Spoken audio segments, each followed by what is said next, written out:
Hello food lovers, welcome to our channel. నేను మీ రాణి Erramsetti. Friends, ఈరోజు మినపప్పుతో గారెలు చేసి చూపిస్తానండి. చాలా క్రిస్పీగా టేస్టీగా వస్తాయి. ఆయిల్ అనేది అస్సలు పీల్చుకోకుండా చాలా టేస్టీగా ఉంటాయండి. మీరు వీడియోని మధ్య మధ్యలో స్కిప్ చేయకుండా ఫస్ట్ నుంచి లాస్ట్ వరకు చూడండి. అలాగే మినపగారెలతో పాటుగా పల్లీలు నువ్వుల చట్నీని కూడా చేసి చూపిస్తానండి. టేస్ట్తో పాటు హెల్దీ కూడా. మీరు వీడియోని మధ్య మధ్యలో స్కిప్ చేయకుండా ఫస్ట్ నుంచి లాస్ట్ వరకు చూడండి. అలాగే నా ఛానల్ని ఫస్ట్ టైం వాచ్ చేసిన వారైతే సబ్స్క్రైబ్ చేసుకుని పక్కనే ఉన్న బెల్ ఐకాన్ని కూడా యాక్టివేట్ చేయండి. నేను పెట్టబోయే రెసిపీస్ అన్నీ కూడా మీ ఫోన్కి నోటిఫికేషన్కి వస్తాయి. ఓపెన్ చేసి చూడొచ్చు. అలాగే రెసిపీస్ అనేవి మీకు నచ్చితే ఫాలో చేసి కుక్ చేయొచ్చండి. ఇంకా ప్రాసెస్ స్టార్ట్ చేద్దాం. ఇలా మినపప్పుని బాగా కడుక్కున్న తర్వాత మిక్సీ జార్లో వేసుకుని గ్రైండ్ చేసుకోండి. వాటర్ అనేవి ఎక్కువగా పోయకుండా పిండి అనేది గట్టిగా రుబ్బుకోండి. రుబ్బుకున్న పిండి అంతా కూడా ఇలా గిన్నెలో పెట్టుకుని పక్కన పెట్టుకోండి. ఈ లోపుగా మనం స్టవ్ వెలిగించుకొని కళాయి పెట్టుకుని డీప్ ఫ్రైకి సరిపడా ఆయిల్ పోసుకుందాం. ఆయిల్ కాగే లోపుగా ప్రాసెస్ స్టార్ట్ చేద్దాం. మిక్సీ జార్ తీసుకోండి. దానిలోకి 4-5 పచ్చిమిర్చిని ముక్కలుగా చేసి వేసుకోండి. కొన్ని అల్లం ముక్కలు కూడా వేసుకోండి. టేస్ట్కి సరిపడా సాల్ట్ వేసుకోండి. గల్లు ఉప్పు వేసానండి. గల్లు ఉప్పు వేస్తే అల్లం పచ్చిమిర్చి కూడా చాలా ఫాస్ట్గా మెత్తగా గ్రైండ్ అయిపోతాయి. 1 టేబుల్ స్పూన్ జీలకర్ర కూడా వేసుకుని వీటిని మెత్తగా గ్రైండ్ చేసుకుందాం.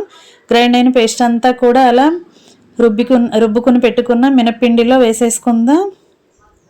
ఇలా శుభ్రంగా తుడుచుకుని వేసుకున్న తర్వాత శుభ్రంగా కడిగి కట్ చేసి పెట్టుకున్న కొత్తిమీరను అలా వేసుకుందాం. కొన్ని కరివేపాకు రెబ్బలు కూడా వేసుకుందాం. ఇవన్నీ కూడా పిండిలో కలిసే వరకు బాగా కలిపేసుకోవాలండి.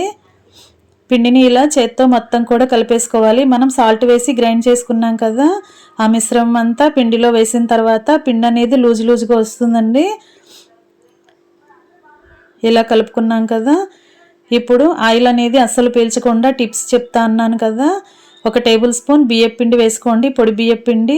1 టేబుల్ స్పూన్ శనగపిండి వేసుకోండి. ఇవి రెండు బాగా మినప్పిండిలో కలిసే వరకు కలిపేసుకోండి. పిండి అనేది పల్చగా ఉన్నట్లయితే ఇంకా 2-3 టేబుల్ స్పూన్లు శనగపిండి అయినా యూజ్ చేసుకోండి. మనం వండిన తర్వాత 2-3 గంటల వరకు కూడా గారెలు అనేవి క్రిస్పీగానే వస్తాయండి. ఇప్పుడు చట్నీ ప్రిపేర్ చేసుకుందాం. మిక్సీ జార్ తీసుకోండి. 1 టేబుల్ స్పూన్ జీలకర్ర, వెల్లుల్లి వేసుకోండి. 1 కప్పు కొబ్బరి ముక్కలు వేసుకోండి. ఆయిల్లో ఫ్రై చేసుకున్న పచ్చిమిర్చి వేసుకోండి. కొన్ని పల్లీలు కూడా ఫ్రై చేసుకుని వేసుకోండి. టేస్ట్కి సరిపడా సాల్ట్ వేసుకోండి. గల్లు ఉప్పు వేసుకోండి. కడిగి కట్ చేసి పెట్టుకున్న కొత్తిమీర రెబ్బలు కొన్ని వేసుకోండి. అలాగే 1 టేబుల్ స్పూన్ తెల్ల నువ్వులు వేసుకోండి. కొంచెంగా చింతపండు వేసుకోండి. చింతపండు అంతా కూడా ఓపెన్ చేసి ఎలా వేసుకోండి. ఇప్పుడు మిక్సీ జార్కి మూత పెట్టుకుని మెత్తని పేస్ట్లా గ్రైండ్ చేసుకుందాం. చట్నీని రెడీ చేసుకుందాం. ఇలా గ్రైండ్ అయిన తర్వాత అదంతా కూడా గిన్నెలో వేసేసుకోండి. ఒకసారి టేస్ట్ చూసుకుని సాల్ట్ చాలకపోతే యాడ్ చేసుకోండి. ఇప్పుడు పోపు రెడీ చేసుకుని చట్నీలోకి కలిపేసుకోండి. ఇలా పల్లీలు, కొబ్బరి, నువ్వుల చట్నీ రెడీ అయిపోయిందండి. ఈ గిన్నెను పక్కన పెట్టుకోండి. ఇంకా గారెల ప్రాసెస్ స్టార్ట్ చేద్దాం. 1 కప్పు నిండా వాటర్ తీసుకోండి. చేతిని ఇలా వాటర్లో ఎప్పటికప్పుడు డిప్ చేసుకుంటూ పిండి ముద్దను చేతితో తీసుకోండి. మీకు గారెలు ఏ సైజులో కావాలో ఆ సైజులో పిండిని తీసుకోండి. ఇప్పుడు కొత్తగా నేర్చుకునే పిల్లలైతే ఇలా టీ స్ట్రైనర్ ఉంటుంది కదా, దానిని వెనక వైపు తిప్పుకొని దానికి కొంచెం వాటర్ని అప్లై చేసుకోండి. చేతికి కూడా వాటర్ అప్లై చేసుకుని మనకి కావలసిన సైజులో గారెను రెడీ చేసుకొని దానిపైన పెట్టుకొని ఇలా నేను చూపించే విధంగా ఆయిల్లో ఒక్కొక్కటి వెనక వైపు తిప్పుకొని వదులుకోండి. చాలా టేస్టీగా క్రిస్పీగా వస్తాయండి. చేతులకు కాలుతుంది, ఆయిల్ కాలుతుందనే భయం లేకుండా చాలా ఈజీ ప్రాసెస్తో ఇలా గారెలు ట్రై చేయండి.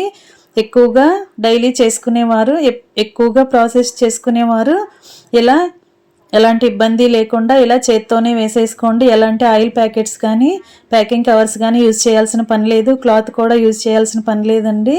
టీ స్ట్రైనర్ కూడా అక్కర్లేకుండా చేత్తోనే ఇలా ఎప్పటికప్పుడు కొంచెం కొంచెంగా పిండి తీసుకుంటూ ఇలా మనకు కావాల్సిన సైజులో ఆయిల్లో వేసుకోండి. గారెలు రెడీ అయిపోతాయి. ఎంతో టేస్టీగా ఉండే మినప్పిండి గారెలు రెడీ అయిపోతాయండి. ఆయిల్ పీల్చకుండా మిక్సీలో రుబ్బిన పిండి అయినా కూడా చాలా టేస్టీగా రావాలంటే బియ్యపిండి, శనగపిండి వేసి చూడండి. గారెల టేస్ట్తో పాటు ఎక్కువగా తిన్నా కూడా ఎలాంటి ఆయిల్ ఫుడ్ తిన్న ఫీలింగ్ ఉండదండి.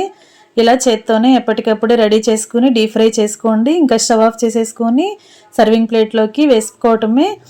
చాలా టేస్టీగా ఉండే మినప్పిండి గారెలు రెడీ అయిపోయాయి. అంతేకాకుండా పల్లీలు కొబ్బరి నువ్వుల చట్నీ కూడా రెడీ అయిపోయిందండి. ఇలా రెండు కూడా సర్వింగ్ ప్లేట్లోకి తీసుకుని ఫ్యామిలీకి సర్వ్ చేసుకోవటమే.